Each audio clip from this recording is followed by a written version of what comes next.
Welcome everyone.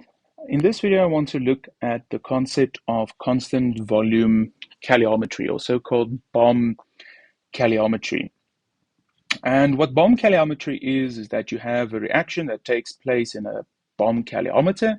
The bomb calorimeter does something to ensure that the reaction takes place at constant volume. So it absorbs heat or releases heat depending on what the reaction is to ensure that the volume remains constant. And by doing that, it ensures that we can measure a quantity called the internal energy. And the internal energy is, because by definition, the internal energy is the heat at constant volume. That's why it's important for the volume to remain constant. Because if the volume didn't remain constant, we couldn't use the heat to relate it directly to the internal energy. So you'll see I already went through already wrote it out because I actually just want to emphasize a couple of points. Otherwise, the video becomes quite long and tedious. So in this example, we're told that we have a specific amount of glucose that is burned, and we have a specific temperature change associated with that amount of glucose and a certain amount of water, and we have a bomb calorimeter with that amount. We start then by writing the chemical equation, and we started balancing first the carbons to say that 6 carbons will need to form, and from there we balance the hydrogens and then the oxygens. And then we said for this we wanted to determine the internal energy change for the reaction. So you can call that delta R U naught if you want to. You can just call it delta U, whatever you're comfortable with. And it should have units of kilojoule per mole or kilojoule per mole reaction if you want to be quite explicit about it.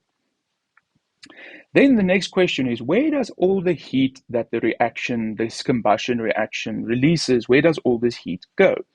And in short, where the heat goes is the reaction releases heat because combustion is an exothermic reaction. It goes to the bomb. The bomb absorbs a certain amount of heat, and the water also absorbs a certain amount of heat.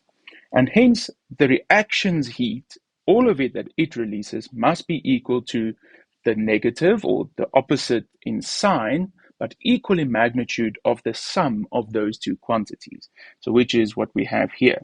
So that we need to sum what the heat of the bomb is and the heat of the water. But it must be opposite in sign because we have a closed system. So there's no matter exchange, but only energy between what we call our system and our surroundings, or within the same system. So you can think of it as the reaction, the bomb, and the water is the same system, and there's just heat being exchanged by those three quantities. So both the water and the bomb undergo a temperature change. The water doesn't undergo a phase change; it just gets heated. So hence we use the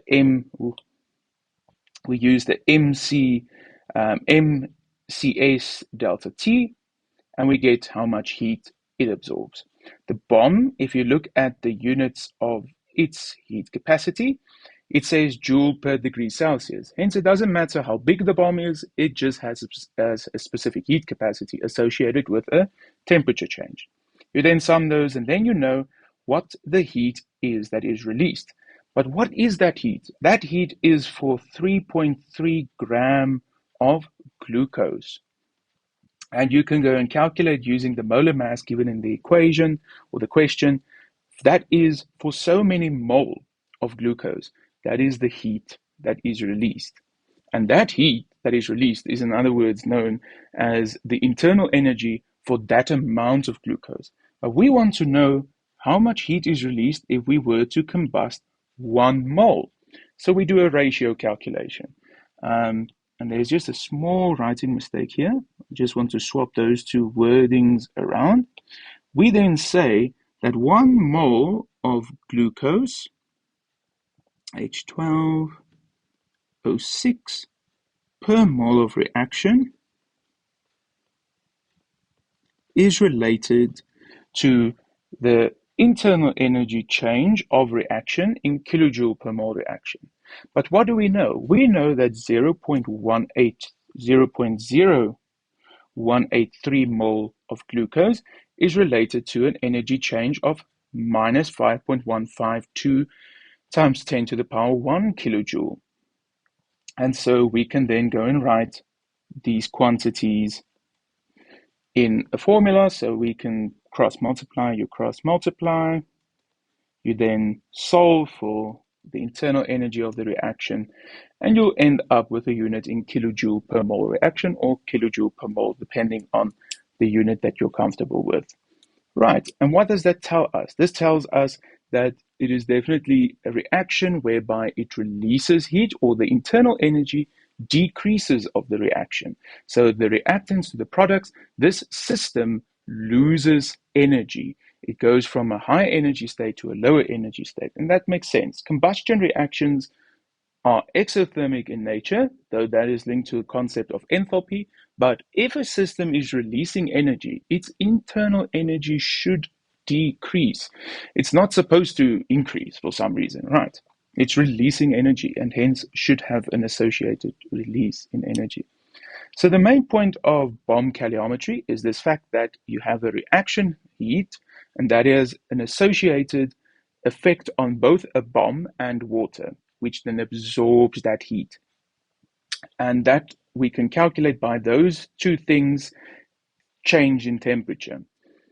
Once we have that heat, we relate that to how much of the thing that we burnt. And once we have that, we can relate that using our ratios to as 1 mole reaction.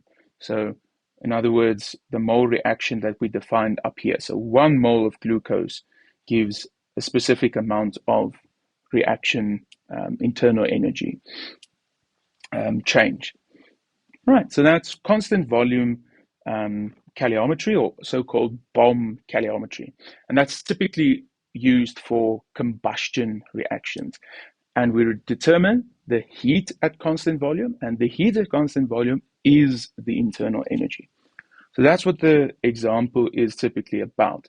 It is about, we're trying to determine heat at constant volume, and what is the heat at constant volume? It is the internal energy change of a reaction, to gauge what is the effect of this reaction on the internal energy of the system, which is the reaction in principle. Okay, thank you for watching, and I'll see you in the next video.